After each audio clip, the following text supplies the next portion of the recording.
जब देश चलाने वाले ही उल्टे और देश ही उल्टा है तो सीधा पकड़ के क्या फायदा। నమస్తే. ఉస్మానియా వేదికగా ఇక్కడ ఉన్న నిరుద్యోగులందరూ కూడా ప్రొటెస్ట్ చేయడం జరుగుతుంది. ఈ ప్రొటెస్ట్ లో కూడా చాలా మంది నిరుద్యోగులు వాళ్ళందరూ కూడా భాగమై ప్రొటెస్ట్ ను కూడా ఖండిస్తున్న పరిస్థితి కూడా ఉంది. అక్కడ ఉన్న ధర్మేంద్ర ప్రధాన్ ఎలాగైనా రాజీనామా చేయాలి, అక్కడ ఉన్న 21 మంది చనిపోయిన ఆత్మహత్య చేసుకున్న 21 మందికి కూడా న్యాయం జరగాలని చెప్పి కూడా ఇక్కడ వీళ్ళందరూ కూడా ప్రొటెస్ట్ చేయడం జరుగుతుంది. ఇక్కడ మారాజు వీరన్న గారి కూతురు ఉన్నారు, మాట్లాడే ప్రయత్నం చేస్తున్నారు. నమస్తే.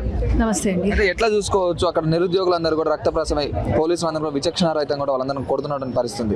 ఇక్కడ చాలా మంది కూడా ప్రతి ఒక్క రాష్ట్రంలో కూడా వేదికగా చేసుకున్న యూనివర్సిటీలు అందరూ కూడా ఏకమై ప్రొటెస్ట్ చేస్తున్న పరిస్థితి కూడా ఉంది. ఎలా చూసుకోవచ్చు దీన్ని?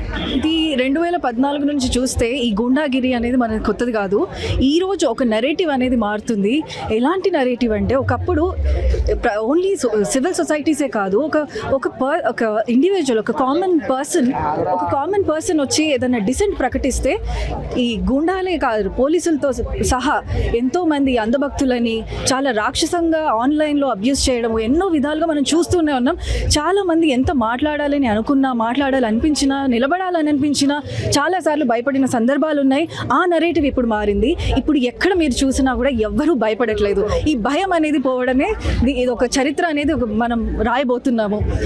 నిరుద్యోగులందరూ తలుచుకుంటే ఏదైనా చేయగలుగుతారని చెప్తున్నారు. ఈ నీట్ పేపర్ లీకేజ్ ఇంతకు ముందు కూడా చాలా వరకు జరిగినాయి, ఇంకా జరుగుతూనే ఉన్నాయి. అయితే ఒక ధర్మేంద్ర ప్రధాన్ ఒకవేళ రాజీనామా చేస్తే ఈ సమస్య తీరుతుందా అని చెప్పి వాళ్ళందరూ అడుగుతున్నారు. దానికి ఏం సమాధానం చెప్తారు మీరు? ఇది ఎప్పటికీ ఉండేదే అకౌంటబిలిటీ అనేది లేదు. ప్రతి తప్పుని మనం పక్కన నార్మలైజ్ చేస్తూ ఉన్నాము.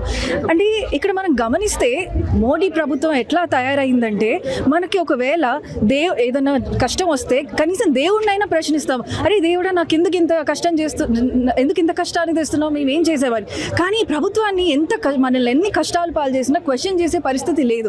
ఇప్పుడు అది పరిస్థితి మారింది. అండ్ అంటే ఇన్ని రోజులు లోపల మనం భయపడుతూ ఉన్నాము, ఏదైనా ప్రొటెస్ట్ చేయడానికి రావడానికి భయపడుతూ ఉన్నాము. యూఏపీఏలు ఉపా చట్టాలు పెడుతున్నారు, ఎంతో మంది మన వాళ్ళు జైళ్ళల్లో ఉన్నారు.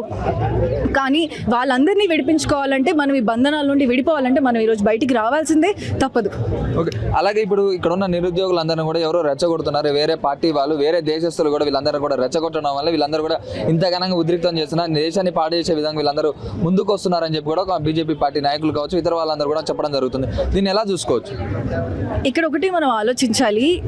ఈ అన్యాయానికి వ్యతిరేకంగా నిలబడడం అనేది ఎవరో మనల్ని ప్రేరేపిస్తేనో, లేకపోతే అదొక ట్రెండో, జెన్జీ ట్రెండ్ అని అంటున్నాం కదా.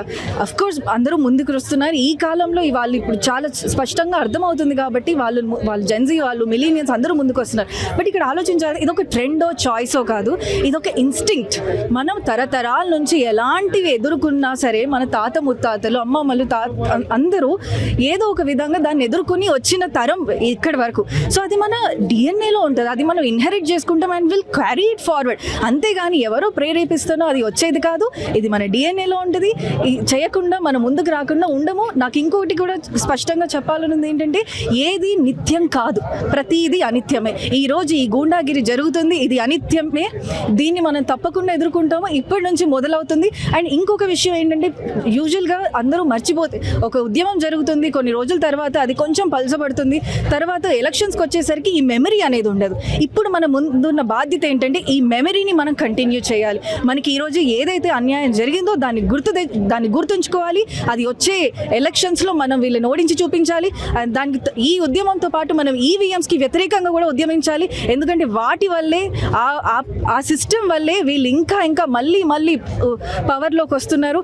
ఈ ఉద్యమంతో పాటు ఈవీఎంని కూడా జత చేయాలని. ఇప్పుడు ఎవరన్నా ప్రశ్నిస్తే వాళ్ళందరూ కూడా దేశద్రోహి కింద లేదా అర్బన్ నక్సలైట్ అని చెప్పి కూడా చెప్పడం జరుగుతుంది. రీసెంట్గా చాలా వరకు కూడా చూస్తున్నా, ఎవరన్నా ప్రభుత్వాన్ని ప్రశ్నించినా కానీ, ఎవరన్నా ఏదైనా మాట్లాడినా కానీ వాళ్ళందరూ కూడా అర్బన్ నక్సలైట్లు అని చెప్తున్నారు, లేకపోతే దేశద్రోహం కింద చూస్తున్నారు. ఇంతకుముందు సోనం వాంగ్చుక్ కూడా దేశద్రోహి అని చెప్పి కూడా చెప్పడం చూస్తున్నాను. దీన్ని ఎలా చూసుకోవచ్చు? దీనిపై మీ స్పందన ఏంటి?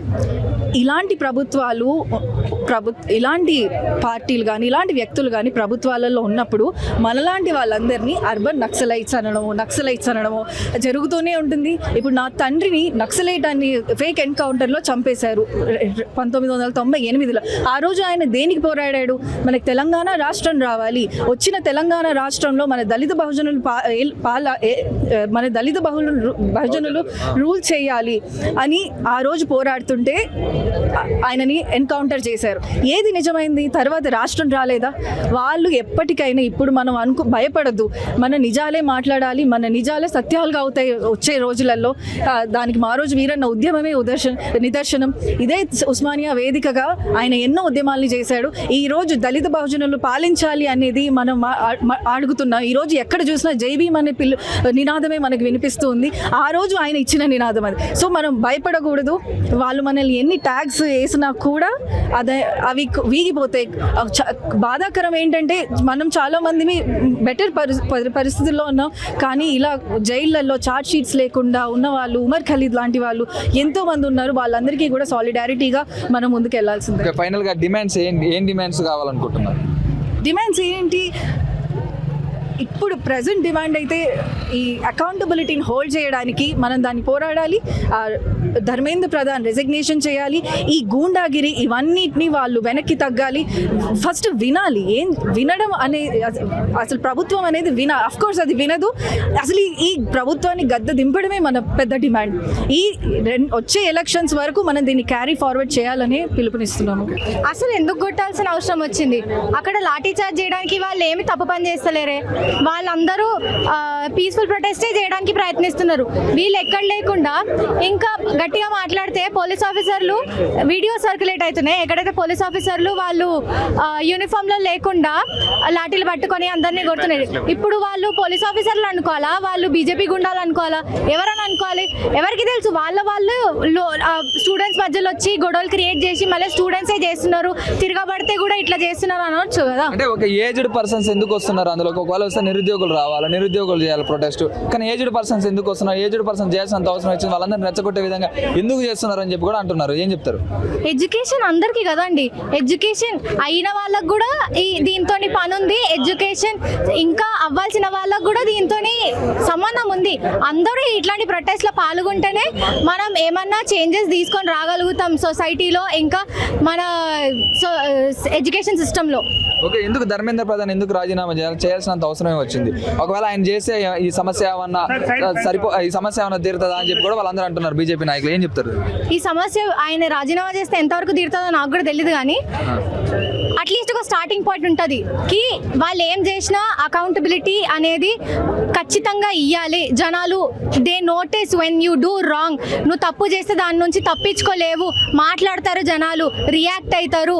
వాళ్ళకి కావాల్సిన దాని గురించి, వాళ్ళ హక్కు కోసం వాళ్ళు నిల్చొని మాట్లాడతారు గట్టిగా. అది యంగ్ వాళ్ళు కానీ ఏజ్డ్ వాళ్ళు కానీ అందరు చదువుకోవాల్సిన వాళ్ళే. అందరికి ఎడ్యుకేషన్ ఇంపార్టెంటే. ఎన్ని రోజులు జరుగుతుంది ఈ ఉద్యమం? అది ఐడియా లేదు, కానీ ఈ ఇష్యూ సాల్వ్ అయ్యేంత వరకు